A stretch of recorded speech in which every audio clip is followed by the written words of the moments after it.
Nama saya Yuni Rohimanu dari Kampus IAKN Negeri Kupang, Prodi Pendidikan Agama Kristen, kelas J semester 2 dengan NIM 101202403226. Saya akan mempresentasikan polarisasi gereja di Indonesia menurut Dr. Van den N.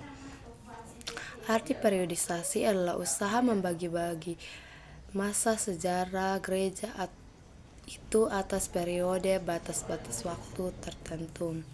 Cara pembagian periode ini adalah bermacam-macam. Ada yang berbagiannya segi perkembangan atau perluasan gereja tersebut.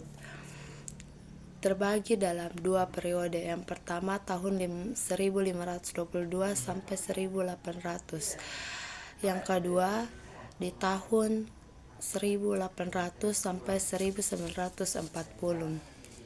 Tahun 1522 sampai 1800.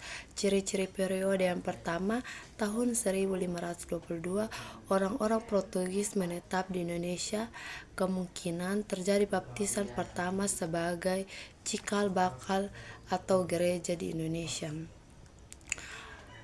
Dalam 4 poin. Yang pertama, negara Portugis VOC memainkan peran penting dalam perusahaan dan pemerintahan gereja.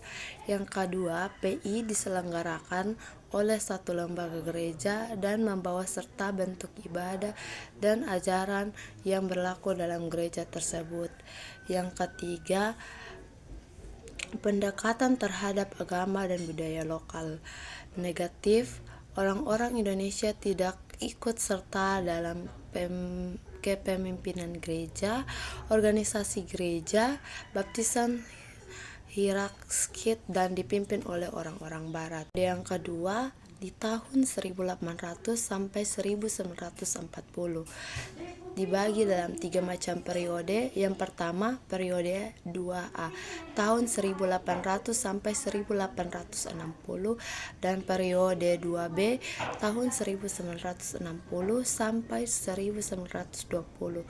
Yang ketiga, periode 2C, tahun 1920 sampai 1940. Dan pembagian gereja Indonesia dalam periode kehidupan dilakukan dengan beberapa pertimbangan. Yang pertama, faktor peluasan. Yang kedua, faktor pemikiran Sandling. Yang ketiga, faktor peranan orang-orang Indonesia dalam kehidupan gereja.